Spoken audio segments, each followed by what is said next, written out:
देश की आबादी से बेटियों की घटती संख्या एक राष्ट्रीय समस्या बन चुकी है। लिंग जांच कराकर तकनीक का गैर इस्तेमाल करके लिंग का चयन किया जाता है और गैर कानूनी गर्भपात होता है। देश की पूरी आबादी से 6 लाख से ऊपर लड़कियां हर साल गायब की जाती हैं। इसको रोकने के लिए पीसीपीएनडीटी कानून बना है। इस कानून के अहम 3 हिस्से हैं। पहला हिस्सा है जितने भी सेवा देने वाले केंद्र हैं उन सबका रजिस्ट्रेशन कराना। दूसरा हिस्सा है इन सबका मॉनिटरिंग कराना और साथ साथ में सही डॉक्यूमेंटेशन रखा है कि नहीं इस पर निगरानी रखना। तीसरा हिस्सा है जहां पर भी कानूनन गैर चीज़ें घटती हुई दिखती है वहां पर चलकर एक्शन कराना। आज हम दूसरे हिस्से के बारे में पूरी जानकारी लेने वाले हैं। पीसीपीएनडीटी कानून में जितने भी सेंटर्स हैं उन सब का इंस्पेक्शन कराना और कानून के धारा और नियम के तहत वहाँ पर सही डॉक्यूमेंटेशन रखा जाता है या नहीं इसका इंस्पेक्शन कराना अनिवार्य है। इसी को चलते हुए आज हम एक सोनोग्राफी सेंटर पर चलने वाले हैं और इस कानून के तहत वहाँ पर सही डॉक्यूमेंटेशन रखा जाता है या नहीं इसका इंस्पेक्शन करने वाले हैं।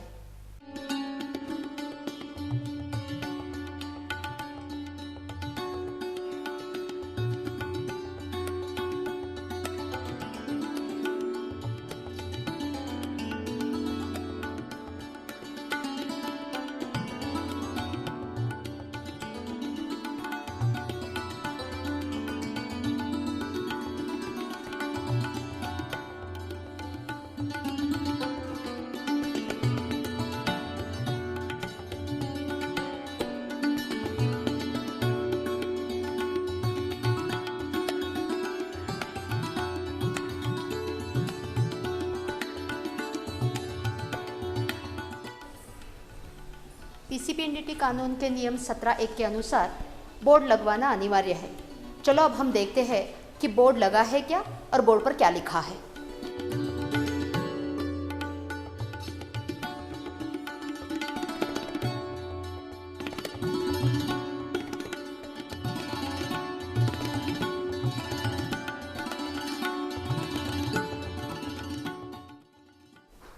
देखिए ये सही बोर्ड है। ऐसा ही बोर्ड सोनोग्राफी रूम में भी लगवाना है।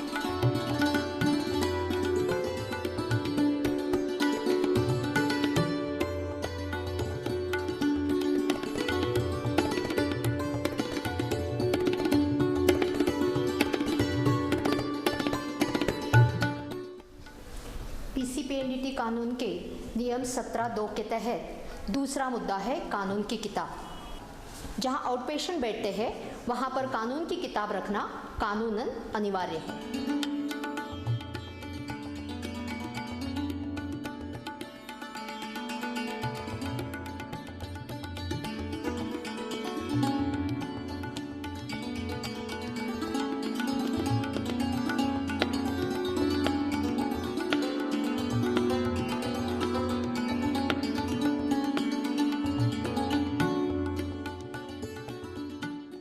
पीसीपीएनडीटी कानून के धारा 18 के तहत हर सेंटर को रजिस्ट्रेशन कराना कानूनन अनिवार्य है। साथ साथ में धारा 19(4) के तहत और नियम 6(2) के तहत ये जो सर्टिफिकेट है जो रजिस्ट्रेशन के दरमियान सेंटर को दिया जाएगा उसको 2 जगह पे डिस्प्ले करना है। पहली जगह है जहाँ पर आउटपेशेंट बैठते हैं वहाँ पर और दूसरा है सोनोग्राफी सेंटर के रूम में। इस सर्टिफिकेट में अहम 4 चीज़ें देखनी है। पहला मुद्दा है इस सेंटर को कौन चलाएगा, उनका क्वालिफिकेशन क्या है। दूसरा मुद्दा है यहाँ पर कौन सी सोनोग्राफी मशीन स्थित है और उस मशीन का पूरा ब्यौरा यहाँ पर लिखा जाएगा। तीसरा मुद्दा है इस रजिस्ट्रेशन का नंबर और चौथा और बिल्कुल अहम मुद्दा है इसकी नूतनीकरण कब की जाएगी। 5 साल के लिए ये रजिस्ट्रेशन दिया जाता है और इसका नवीनीकरण का तारीख भी इस रजिस्ट्रेशन पर मौजूद है। मैम सोनोग्राफी सेंटर के इंस्पेक्शन के लिए लोग आए। हाँ ठीक है, भेज दो।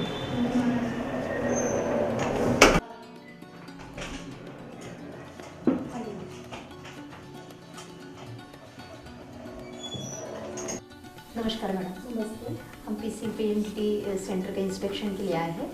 मैं हूँ Varsha Deshpande, national inspection monitoring committee की मेंबर हूँ। मेरे साथ है एडवोकेट शैला जाधव, साथ साथ में है चैत्रा जो सोशल एक्टिविस्ट है। अभी आपने इनकी सोनोग्राफी की? हाँ, इन्हीं की सोनोग्राफी। अच्छा, पेट से है। अच्छा, नाम क्या है आपका? प्रगति शैलेंद्र पटेल। क्या मैडम OPD रजिस्टर मंगा सकते हैं? हाँ ठीक है, बनाती हूँ।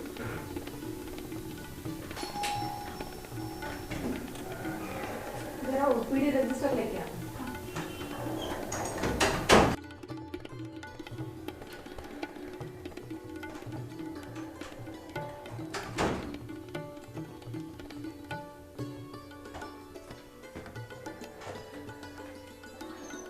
ये आप ही का नाम है?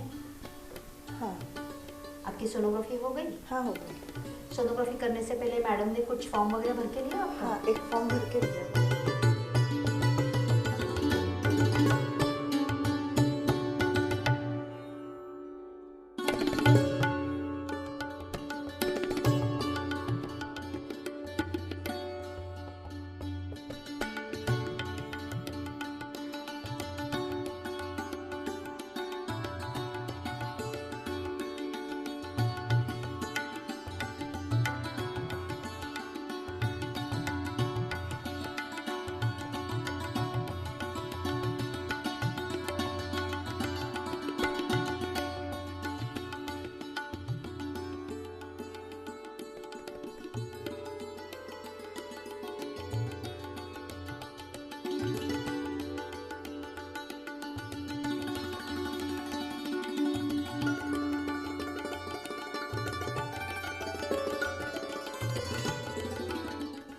सोनोग्राफी करने से पहले पेशेंट का सम्मति पत्र लेना बहुत ज़रूरी रहता है। वैसे ही सोनोग्राफी ये हम सम्मति पत्र पहले लेते हैं। सोनोग्राफी करने के बाद हमारा यानी डॉक्टर का डिक्लेरेशन लेना ज़रूरी रहता है।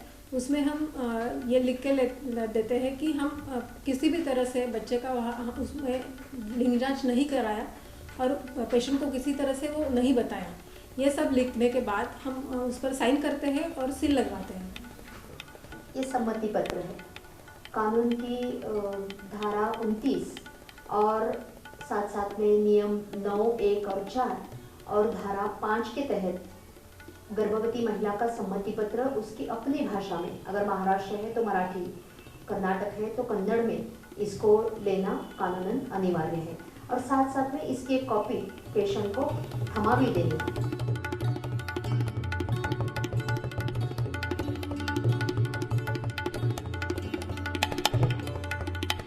ये एक फॉर्म है।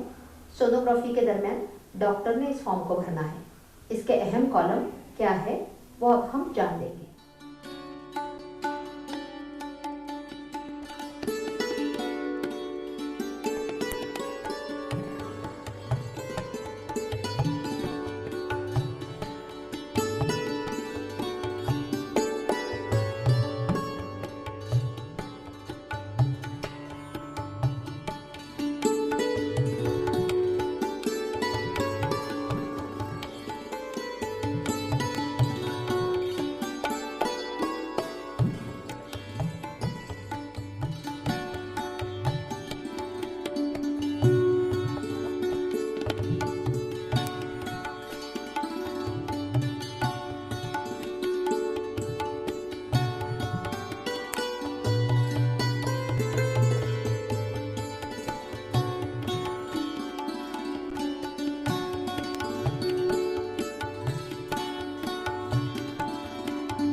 PCPNDT एक्ट के अनुसार सही बोर्ड लगवाना, कानून की किताब रखना, रजिस्ट्रेशन सर्टिफिकेट प्रॉपरली डिस्प्ले करना, सम्मति पत्र लिखवाना, एक फॉर्म भरना और सोनोग्राफी डिक्लेरेशन साइन कराना, इसमें सिर्फ 5 मिनट लगते हैं।